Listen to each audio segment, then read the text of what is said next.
시편 23편 3절과 4절 소리를 조금만 더 키워줘 보세요. 자, 우리 가정에서도 성경 찾으시고요. 시편 23편 3절 4절 찾았으면 우리 다 같이 읽습니다. 내 영혼을 소생시키시고 자기 이름을 위하여 의의 길로 인도하시는도다. 내가 사망의 음침한 골짜기로 다닐지라도 해를 두려워하지 않을 것은 주께서 나와 함께 하심이라. 주의 지팡이와 막대기가 나를 안위하시나이다. 아멘.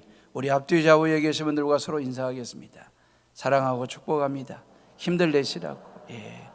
우리 2층에도 사무실에도 건강들 하시고, 지난 한 주간 여러분의 삶은 어떠셨습니까? 시편 23편에 나오는 다윗의 모습을 통해서 제가 물을 텐데 여러분들의 마음속으로 답해 보시기 바라고, 여호와 하나님이 나의 목자가 되셔서 부족함이 없는 삶을 살으셨습니까?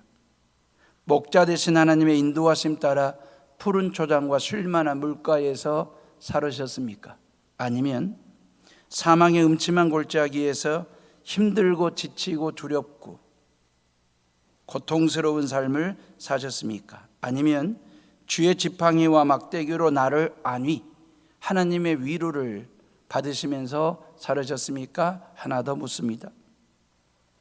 원수의 목전에서 원수와 한판 뜨는 스릴 넘치는 삶을 살으셨습니까? 원수의 목전에서 내 잔이 넘치도록 상을 차려주시고 기름 부으시는 하나님의 은혜를 체험하는 삶을 살으셨습니까? 어떠셨습니까?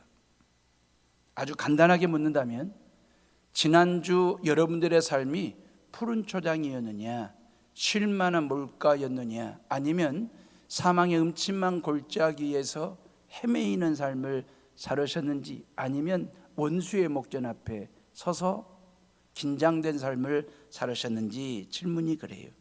푸른 초장에서 쉴만한 물가에서 풍요로움을 누리고 풍성함을 느끼고 목가적이고도 전운적인 그런 행복한 삶을 살으셨습니까? 아니면 사망의 음침한 골짜기와 원수의 목전에 있어서 서바이벌 게임 하듯이 생존하기 위해서, 살아남기 위해서 치열한 전쟁터와 같은 그러한 삶을 살으셨는지 어떠셨는지, 그 말이에요. 다시 물어볼까요? 그럼 이번 주 한 주간은 어떻게 살고 싶습니까? 답이 뻔한 질문인데도 제가 드려보는 거예요. 어느 누가 푸른 초장과 쉴만한 물가를 떠나고 싶겠어요? 어느 누가 사망의 음침한 골짜기로 들어가고 싶겠어요? 모두가 다 푸른 초장과 쉴만한 물가에 살고 싶지, 하나님을 나의 목자로 찬양하고 시인하고 고백하고 믿는 이유가 바로 여기에 있을지도 모르잖아요. 저도 예외가 아닙니다. 목회 생활이 사망의 음침한 골짜기에서 헤매이고 원수의 목전에서 기죽고 쫄기를 원하는 그런 목사 어디 있답니까? 가능한 한 풍요로움이 있고 잔잔함이 있는 푸른 초장과 쉴만한 물가에서 목회하고 싶지. 목사도 그럴란지나 여러분들이 오죽하겠어요? 사망의 음침한 골짜기에서 사업하시려는 분들이 누가 있겠어요? 사망의 음침한 죽음의 음산함이 있는 그 골짜기에서 가정 살림을 하고 자녀들을 키우고 싶은 주부가, 엄마가 어디가 있겠냐, 그 말이에요. 모두가 다 푸른 초장이 되고 싶고 모두가 다 쉴만한 물가에서 사업하고 살림하고 목회하고 신앙생활하고 싶겠지. 이게 본능이고 당연한 생각이잖아요. 문제는 내가 원하는 대로 안 되더라, 그 말이에요. 푸른 초장으로 가고 싶었는데 원수가 떡 맞고 버티고 서 있는 거예요. 쉴만한 물가로 내려가서 가란 목을 죽이고 영혼의 목마름을 좀 해결하고 싶은데 가서 봤더니 사망의 음침한 골짜기인 경우들이 왕왕 종종 있더라, 그 말이에요. 푸른 풀밭에서 살고 싶은데 사망의 음침한 골짜기가 확 열리는 경우들 말입니다. 그러고 싶지 않았는데, 원치 않았는데 말이에요. 이게 인생이고 이게 목회고 이게 신앙이고 이게 여러분들의 삶이라는 거예요. 다윗은요, 인생사에서 겪었던 아픔과 고통이 얼마나 크고도 컸던지 사망의 음침한 골짜기 3종 세트로 묶었어요. 얼마나 힘들고 고통스러운 인생사를 살았는지 사망 하나만 가지고도 징하잖아요. 음산하고도 음침한 요 상황 하나만 가지고도 너무너무 벅차고 도망치고 싶고 피하고 싶은데 골짜기만 가는 것도 버거운데 얼마나 힘들었으면 사망, 음침, 골짜기를 세트로 묶어가지고 사망의 음침한 골짜기라고 고백을 했을까? 얼마나 힘들었습니까? 내가가 아니라 네가 하면 상관없지. 근데 내가 그랬잖아요. 내가 사망의 음침한 골짜기 그랬잖아요. 네가 그랬으면 나하고는 상관없는 삶이니까, 나하고는 상관없는 사망이고 음침함이고 골짜기니까 나 몰라라 하면 돼요. 외면하면 되는 거예요. 고개 돌리면 되는 거예요. 근데 성경은 내가 그랬잖아요. 내가 사망의 음침한 골짜기, 지영이가 사망의 음침한 골짜기로 다닐지라도 창조와 창업이가 안 하고 싶다니까요. 등골이 오싹한 얘기이지 않습니까? 사랑하는 에어로의 식구들이요, 다윗만큼 사망의 음침한 골짜기를 다녀본 사람이 있을까요? 이세의 8번째 막둥이로 태어났습니다. 15살 약관의 나이에 아버지 심부름을 하려고 블레셋과의 전쟁을 치르고 있는 전쟁터에 형들 면회를 가잖아요. 그랬다가 형 엘리압이 아주 호되게 혼을 냅니다. 양떼들을 어떻게 하고 네가 여기까지 왔냐고. 사울왕도 뭐라고 얘기하냐면 이 다윗을 혼내는 그런 내용들이 나오거든요.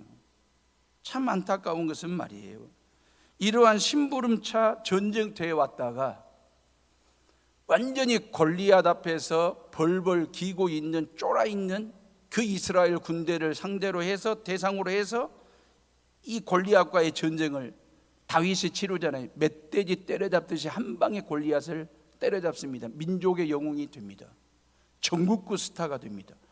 대승을 거두어 가지고 다시 이제 예루살렘으로 돌아오는데 모든 시민들이, 모든 사람들이 춤을 추며 소고와 경쇠를 치면서 환영하는데 사울왕이 죽인 자는 천천히요, 다윗이 죽인 자는 만만히로다 그랬어요.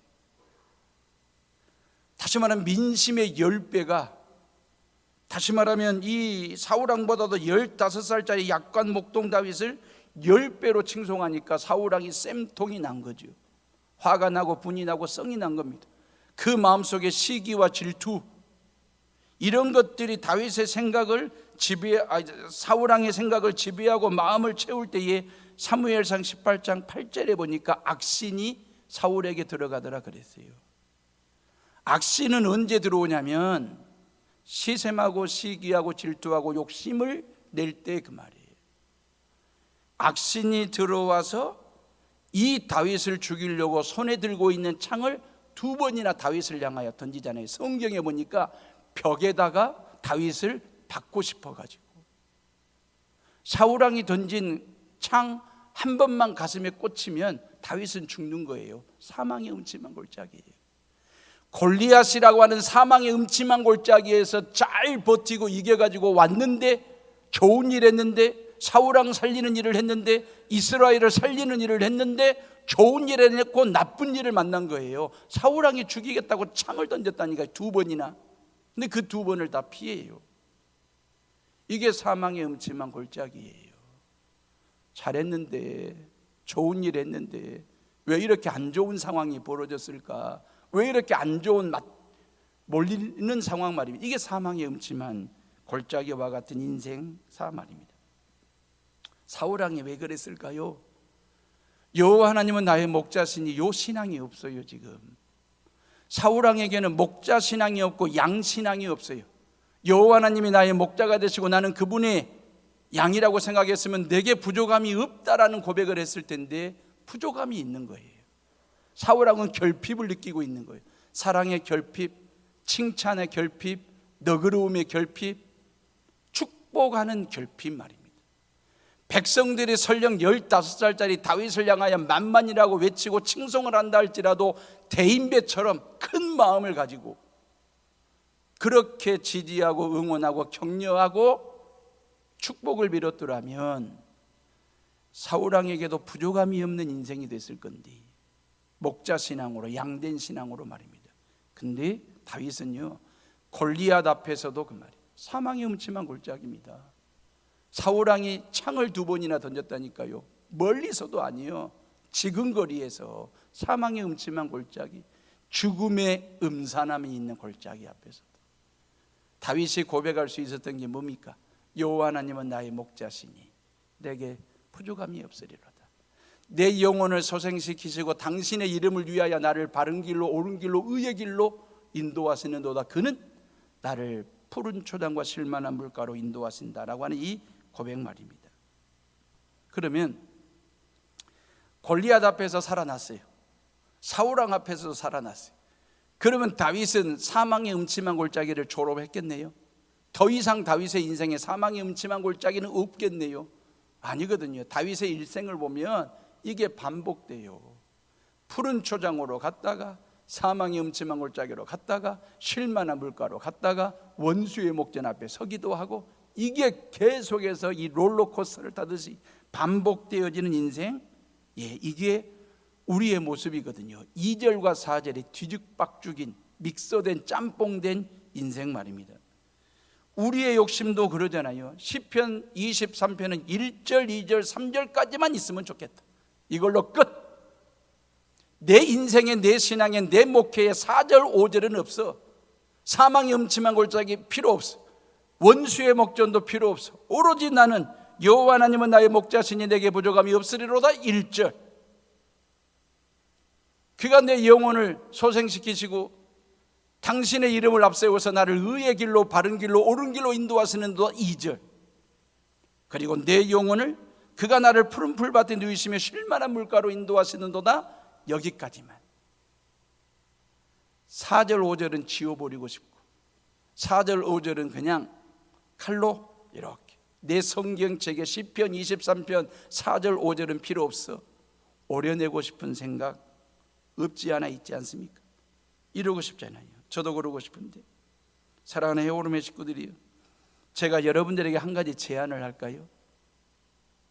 신앙의 짜릿함 느껴보셨어요? 신앙의 쫄깃쫄깃한 맛 보셨어요?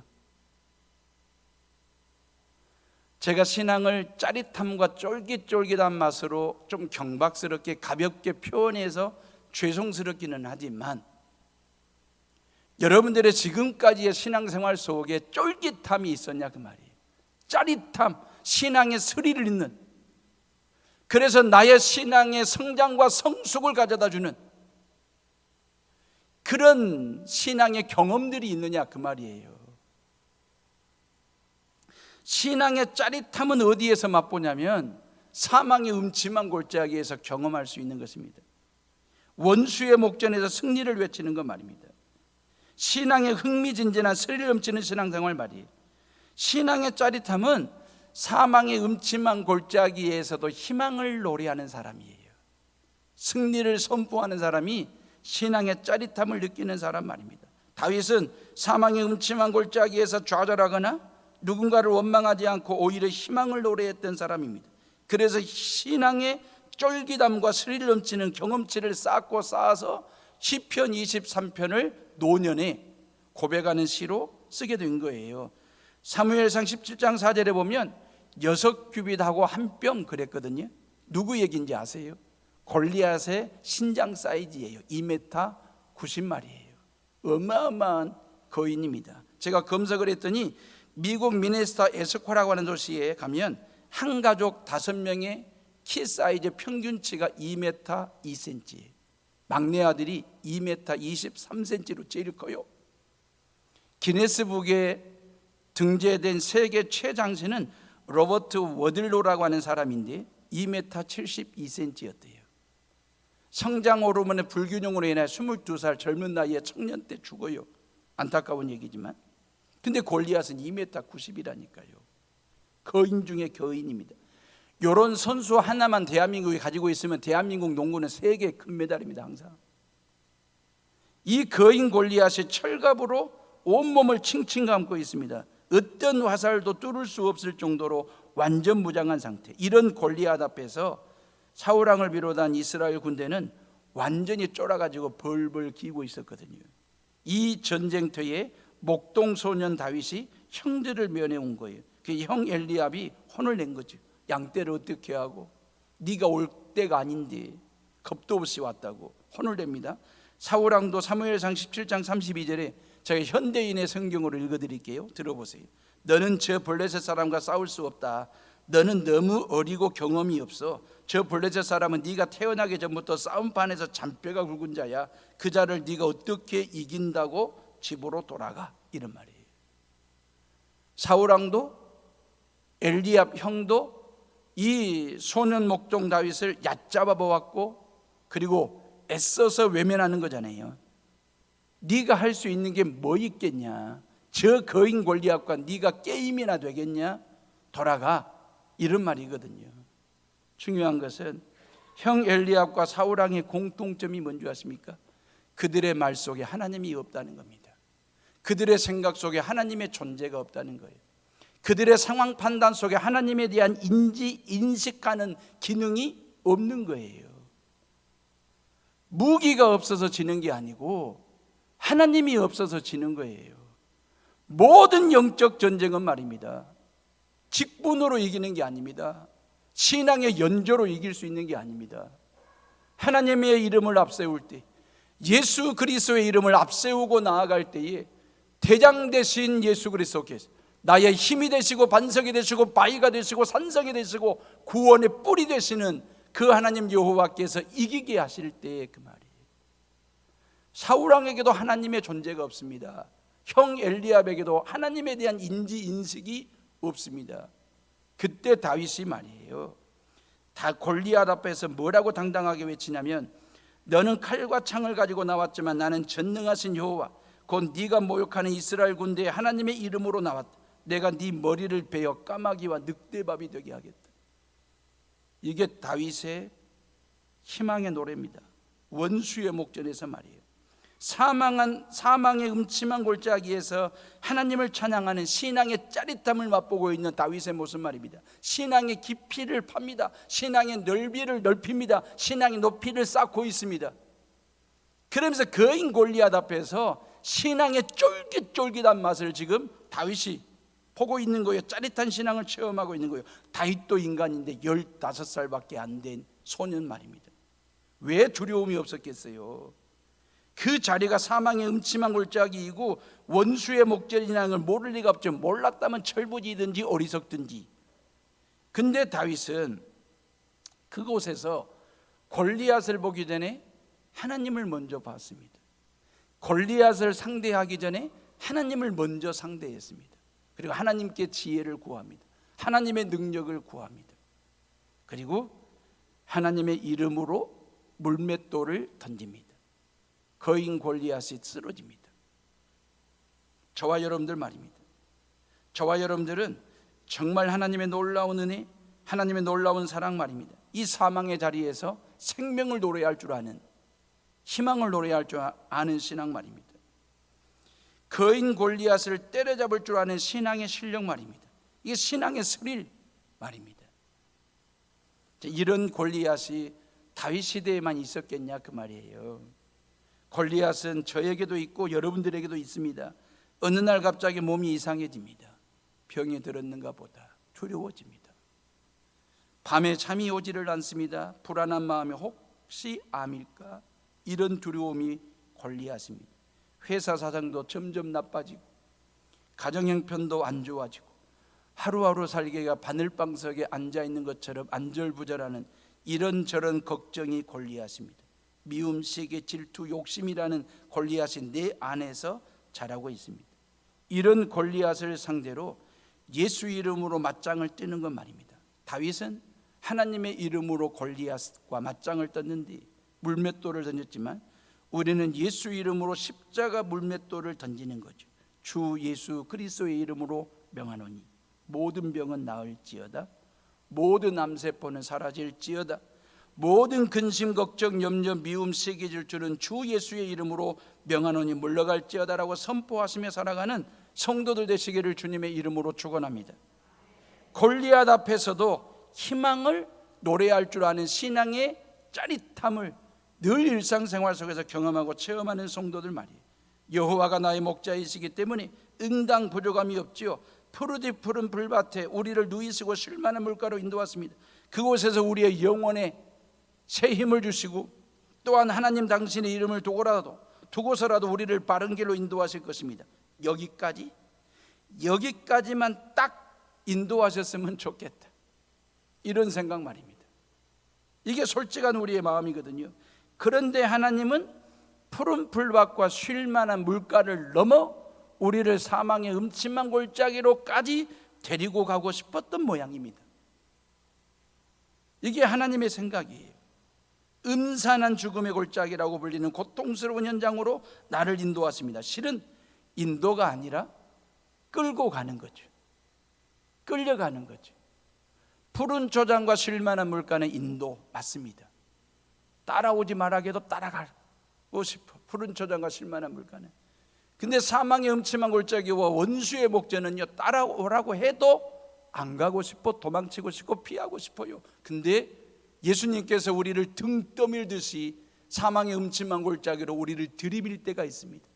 끌고 갈 때가 있습니다. 목회를 하다 보면, 신앙생활을 하다 보면, 자식들 키우다 보면, 사업을 하다 보면 이게 뭐지?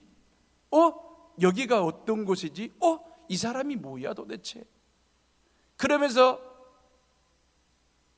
머리가 갸우뚱할 만한 상황들을 맞닥뜨리게 될 때 이건 내가 원하는 것이 아니었는데, 이런 생각들 말입니다. 이런 생각들 말이에요. 그리할 때 그 말입니다. 신앙의 짜릿함을 느낄 시작점이 어디서 펼쳐지냐면 이 사망의 음침한 골짜기에서. 여러분들은 주께서 내가 사망의 음침한 골짜기로 다닐지라도 그 말입니다. 해를 두려워하지 않을 것은 이 뒷말 뭘 더 잇대겠습니까? 나는 도저히 무서워서 못 가. 하나님 싫어요. 나는 다시 푸른 초장으로 돌아갈 거예요 라고 이야기하시겠습니까? 아니면 그렇게 땡깡을 부리시겠습니까? 아니면 다윗처럼 우리 다시 한번 4절, 내가 사망의 음침한 골짜기로 다닐지라도 해를 두려워하지 않을 것은 주께서 나와 함께 하심이라. 주의 지팡이와 막대기가 나를 안위하시나이다. 다윗이 아주 중요한 고백을 합니다. 4절의 방점이 뭔지 아십니까? 사망도 아니고 음침함도 아니고 골짜기도 아닙니다. 지팡이도 아니고 막대기도 아닙니다. 주께서 그 말입니다. 주께서 나와 함께 하심이니라. 주님만이 내 삶의 주인 되시고 주님만이 역사의 주관자가 되심을 고백하는 순간이 사망의 음침한 골짜기에서였습니다. 다윗은 거기에서 주께서 그랬습니다. 아마 하나님도 이 고백을 듣고 싶었는지도 모르죠. 다윗이 입을 열어서 주님만이, 하나님만이, 여호와만이 나의 목자가 되시며 내 삶의 주인 되시며 역사의 주관자가 되심을 고백하는 걸 듣고 싶으셨는지 그 말이에요. 다윗을 데리고 푸른 초장으로 데리고 갔더니 다윗이 푸른 초장에서 꼴만 뜯어먹고 있는 거예요. 그래서 그 다윗을 쉴만한 물가로 데리고 갔더니 쉴만한 물가에서 물만 마시고 있는 거예요. 그 푸른 초장과 쉴만한 물가에서 하나님에 대한 인지, 하나님에 대한 인식, 하나님에 대한 인정은 뭐였냐면 그가, 그래서 2절에 봐보세요. 그가 나를 푸른 풀밭에 누이시며 그가 쉴만한 물가로 인도하시는도다. 그 하나님의 존재에 대해 3인칭으로 쓰고 있는 거예요. 그분, 그가, 당신, 그 말이에요. 푸른 풀밭에서는 하나님의 존재가 다윗에게는 그분 정도였습니다. 뭔가가 좀 거리감이 느껴지는, 어색함이 느껴지는 것만. 쉴만한 물가에서는 하나님은 그분 정도였어요. 당신 정도였어요. 근데 사망의 음침한 골짜기에 맞닥뜨린 음습한 음산한 죽음의 골짜기 속에서 주께서, 이 고백이 나오는 거예요. 하나님이 원하시는 게 뭔지 아세요? 하나님이 듣고 싶은 게 뭔지 아세요? 저와 여러분들의 신앙이 하나님을 향하여 하나님은 나에게 그분 정도, 당신 정도, 어느 정도 일정한 거리를 두고 어색함도 서로 간에 감수하면서 적당히 믿는 신앙, 거리감이 있는 신앙 정도, 그분 정도로 푸른 초장에서는 얼마든지, 쉴만한 물가에서는 얼마든지 그 정도의 인지, 그 정도의 인식을 가지고도 신앙에 흔들림이 없습니다. 왜? 삶의 자체가 푸른 초장이고 쉴만한 물가니까 아무런 어려움이 없잖아요. 아무런 시험거리가 없잖아요. 근데 우리가 하나님을 향한 신앙은요, 우리를 향한 하나님의 신앙이 원하시는 게 뭔데요? 그분 정도로, 당신 정도로. 그러시려고 당신 아들 예수를 십자가에 못 박아 죽이신 거예요. 우리한테 당신 정도로 그 소리 들으시려고, 그분 정도로 계시려고? 아니거든요. 주께서 주님만이 내 인생의 주인 되시고 하나님만이 내 삶의 목자가 되신다고, 그래서 내게 부족함이 없다라고, 이 고백을 가지고 있는 신앙인이 되도록 하시려고 우리를 사망의 음침한 골짜기로 끌고 가시든지 등을 떠밀든지 그렇게 해서라도 하나님에 대한 전적인 신앙으로 절대 믿음을 가질 수 있도록 하시기 위해서 그 말이에요. 세상 사람들은 사망의 음침한 골짜기에 다다르게 되면, 사망의 음침한 골짜기에 머무르게 되면 죽겠네 그래요. 죽겠다고 그래. 죽겠네. 근데 저와 여러분들은요, 사망의 음침한 골짜기에서 죽게 있네. 모든 답이 죽게 있네. 모든 길이 죽게 있네 라고 하는 이 고백이, 이 외침이 말이에요, 이게 신앙의 짜릿함이에요. 이게 신앙의 쫄깃쫄깃한 맛이에요. 경험 말이에요. 여러분의 가정이나 혹 여러분의 삶의 현장에 사망이 있고 음침함이 있고 골짜기와 같은 느낌이 든다. 그때는요, 하나님께서 나한테 주님 이 소리를 듣고 싶으신가 보다, 주여 이 외침을 듣고 싶으시는가 보다 라는 사인으로 받아들이시고 성전에 엎드리세요. 하나님 앞에 부복을 하세요. 엎드리시라고요. 그리고 주님, 주여 죽겠네가 아니라 죽게 있네라고 고백하세요.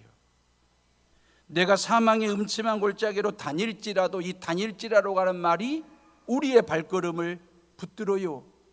누가 사망의 음침한 골짜기를 다니고 싶은 사람이 누가 있어요? 목사인 저도 안 다니고 싶은데.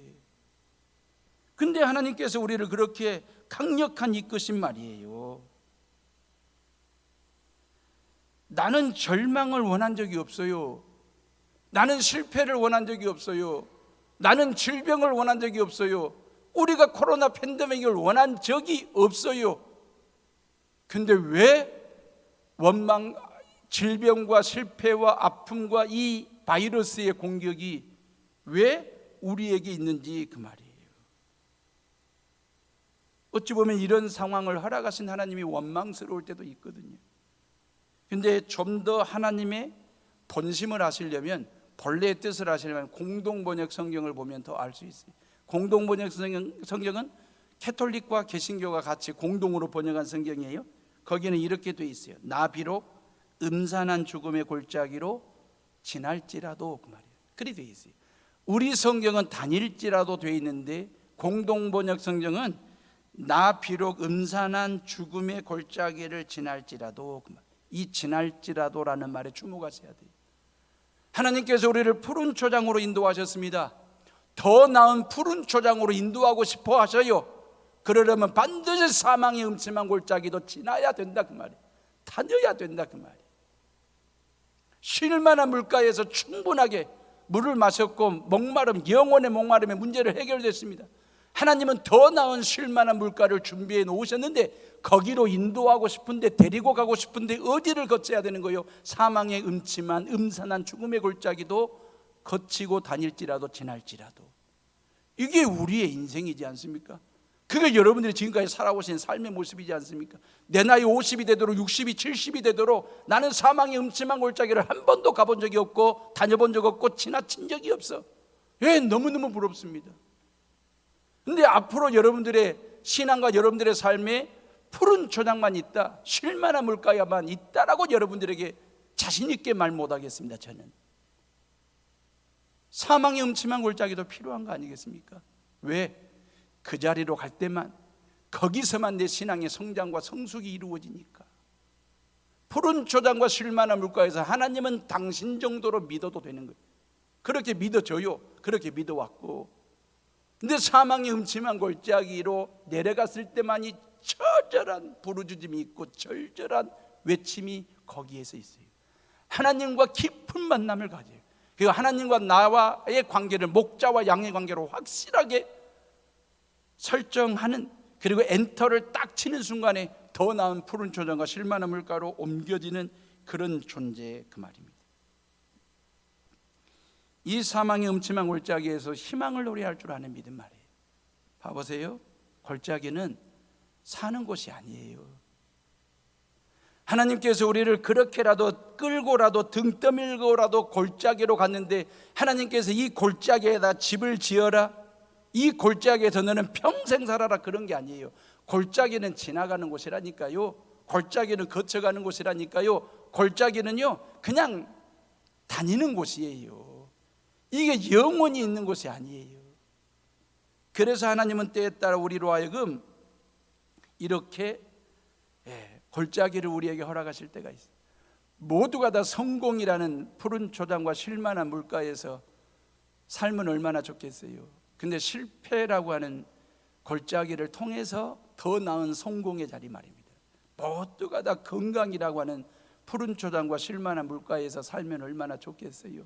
근데 한 번씩 때에 따라 질병이라는 음산한 골짜기를 통해서 더 나은 건강을 사모하게 하시는 이 하나님의 은혜 말입니다. 코로나 팬데믹 골짜기였죠, 지난 2년 동안. 근데 어떤 바이러스의 공격이 와도 이제는 두려움이 덜합니다. 내공이 쌓였거든. 내성이 만들어졌거든요. 목자 되신 하나님은 사망의 음침한 골짜기에서 당신의 양떼들을 어떻게 인도하시고 지키시는지 결론적인 얘기입니다. 주의 지팡이와 막대기로 그랬거든요. 이스라엘의 목동들은요, 양치기 소년들은 아버지로부터 양떼들을 맡게 되면 산속에 들어가서 2개의 막대기를 만듭니다. 하나는 막대기, 자기 키만한 사이즈의 막대기를 만들고요, 또 하나는 구부러져 있는 지팡이 같은 막대기 2벌을 만듭니다. 양치기 소년들이 그래요. 그래가지고 키만한 막대기를 가지고 계속 던지기를 합니다. 그리고 이 막대기를 이렇게 사용하는 방법을 터득해 가면 숙련된 훈련을 하게 됩니다. 손바닥에서 피가 날 정도로, 막대기 던지기 시합을 할 정도로, 막대기 던지기 시합을 하다 보면 묘기를 부리는 것처럼 아주 볼만하대요. 가장 멀리 가장 정확하게 던지는 막대기 던지기 훈련을 양치기들은 한다는 거예요. 이유가 뭐겠습니까? 나에게 맡겨진 양들을 지키기 위해서입니다. 보호하기 위해서입니다. 양들을 공격하는 그 맹수를 공격하는 막대기로 쓰기 위해서, 멀리 정확하게 공격해서 막아내기 위해서, 보호하고 지키기 위해서 양치기 소년들은요, 끊임없이 막대기를 가지고 양들을 보호하는 호신용 무기로 그렇게 훈련을 한대요. 그렇게 사용한대요. 지팡이는요, 지팡이는 무기가 아니에요. 끄트머리가 이렇게 휘어져 있잖아요. 지팡이는 구조하고 구원하는 물품이에요. 양들이 사망이 음침한 골짜기를 통과해야 될 시점이 됐다는 말은 고온지대 목장에서 이제 겨울나기를 하기 위해서 남 밑에 쪽에 있는 우리 안으로 이동하는 얘기거든요. 그러면 고온지대 목장에서 아주 배불리 넉넉하게 몇 개월 동안 살을 찌운 양들 말입니다. 통통하니 살 찌운 양들, 그 양들이 얇고도 짧은 4개의 다리를 가지고 내리막길을 내려오고 이 골짜기를 통과하는 것 자체가 아주 위험한 일입니다. 낭떠러지로 떨어지는 양들도 있고요, 그리고 구덩이에 빠지는 양들도 있고요, 뒤집어지는 양들도 있고요, 넘어지는 양들도 있고요. 그런 양들을 목자가 뭘로 일으켜 세운 줄 아십니까? 뭘로 건져 올린 줄 아십니까?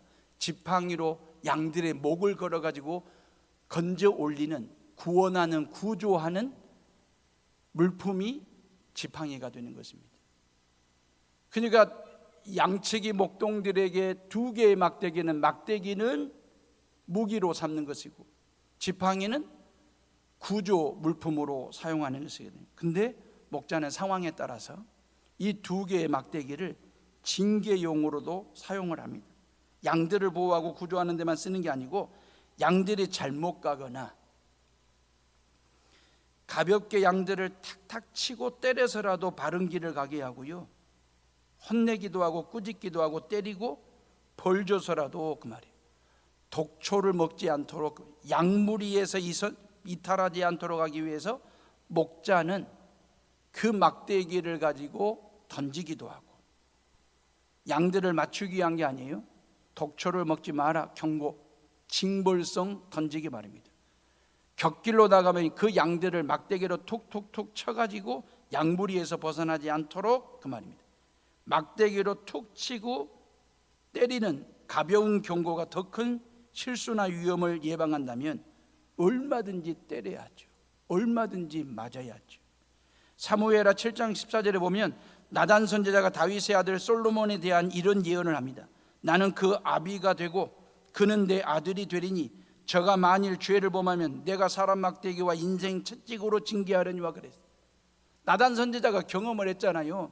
다윗이 말이야, 밧세바를 범했을 때에 하나님의 명을 가지고, 뜻을 가지고 다윗을 찾아가서 다윗이 지은 죄에 대해서 징계와 징벌을 했을 때 다윗이 철저한 회개를 하지 않습니까? 침대가 눈물로 적실 만큼 회복을 했지 않습니까? 그리고 바른 성군이 되었지 않습니까? 나단 선지자는 그걸 알아요. 그 다윗은 죽었어요. 아들 솔로몬이 왕이 된 거예요. 그 솔로몬을 향하여 나는 그 아비가 되고 나는 네 아비가 될 거다. 그는 내 아들이 되리니 저가 만일 죄를 범하면 내가 사람 막대기와 인생 채찍으로 징계하려니와 그랬어요. 사람 막대기. 부모는요, 자식들에게 사람 막대기입니다. 자식들을 옳은 길로 바른 길로 제대로 키우고 제대로 살고 제대로 가라고 한 번씩 때리고 치는 사람 막대기와 같은 역할이 누가 하느냐? 부모가 하는 거예요. 인생 채찍이에요. 어른들은 말입니다. 다음 세대들에게. 다윗이요, 하나님 앞에 뭐라고 간구한지 아십니까? 우리 집에 하나님, 나와 우리 집에 벌을 내리십시오. 징계와 징벌을 해달라고 하나님 앞에 간절하게 기도했습니다. 이유가 뭔지 아십니까? 하나님의 징계와 징벌을 통해서라도 우리가 회개하고 우리 가정이 회복이 된다면, 징계는 짧지만 하나님의 은혜는 길고 영원하다라고 하는 것을 알기 때문에, 다윗은 이미 그것을 경험한 사람이었기 때문에 그 말이에요. 다윗은 양치기 목동 생활할 때 알았거든요. 양들이 잘못된 곁길로 나가려면 막대기로 툭툭 치고 때리고, 그럴 때 양들이 양무리에서 이탈하지 않고 목자 곁을 떠나지 않고, 그리고 푸른 초장에서 풀을 뜯는, 꼴을 먹는 양들의 생리, 양들의 살아가는 모습을 보았기 때문에 우리도 그 말이에요. 나도 그렇게 하나님 앞에서 천방지축 이리 뛰고 저리 뛰는 경거망동한 사람이 아니라 정말 하나님 앞에 귀하게 쓰임받도록 하기 위해서 그 말이에요. 하나님, 나와 우리 가정을 징벌하십시오. 나와 우리 가정에 징계를 내리십시오.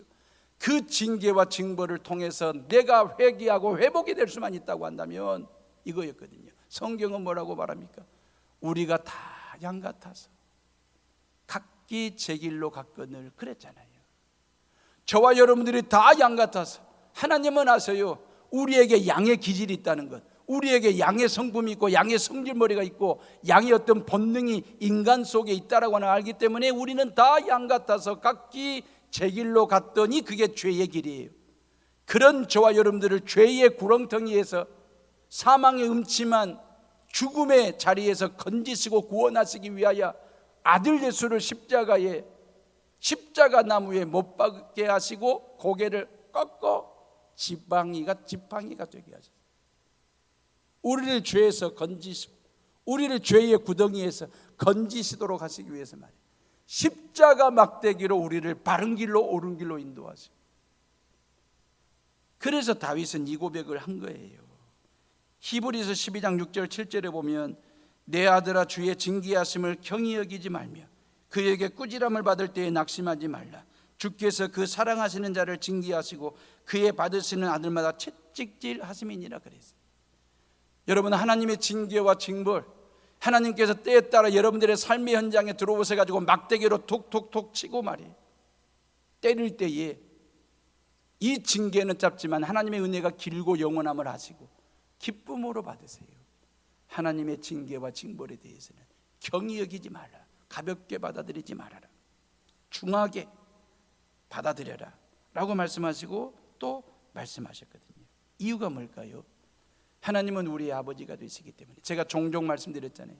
하나님은 저와 여러분들의 아버지이시라고.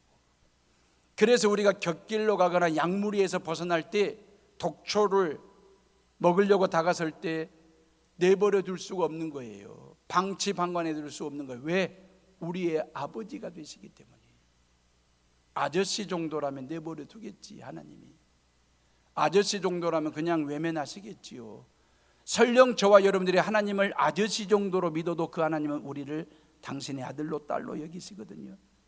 그래서 막대기를 드는 거예요. 그 막대기를 캐논이라고 말하고, 그 캐논이 뭡니까? 하나님의 말씀이에요. 성경이에요. 저와 여러분들의 신앙 사이즈, 저와 여러분들의 신앙의 푸른 초장이 어딘 줄 아십니까? 저와 여러분들의 신앙의 쉴만한 물가가 어디인 줄 아십니까? 이 하나님의 말씀입니다. 이 말씀에서 벗어나지 마세요. 이 말씀 사이즈만한 신앙만 가지고 있어도 하나님이 기뻐하세요. 여러분들의 신앙의 두께가 얼마나 두껍기를 원하십니까? 여러분들이 들고 다니는 성경책 두께만한 신앙만 가지고 있어도 사망의 음침한 골짜기에서 희망을 노래하는 신앙의 쫄깃함을 경험할 수 있어요. 이 말씀을 푸른 초장으로 삼으시고, 이 말씀을 쉴만한 물가로 삼으시고, 이 말씀이 사망의 음침한 골짜기와 같은 체험을 통해서 이 성경에 기록된 모든 복을 받아 누리며 살아가는 저와 여러분들 되시기를 주님의 이름으로 축원합니다. 지팡이는 공의와 정의입니다. 우리가 잘못됐을 때 때리는, 치는 막대기니까. 지팡이는요, 우리가 슬픔 중에, 절망 중에, 아픔 중에, 고통 중에, 눈물 중에 있을 때 우리를 그 아픔과 질병으로부터 건지시는, 구원하시는 용도로 쓰시려고 지팡이를 들고 계시는 그 하나님 앞에서, 그 막대기를 들고 계시는 그 하나님 앞에서 저와 여러분들이 행복하게 살아가는, 그 하나님 여호와를 찬양하며 살아가는 저와 여러분들이 되시기를 주님의 이름으로 축원합니다. 우리 이 시간 조용히 묵상하며 기도하겠습니다.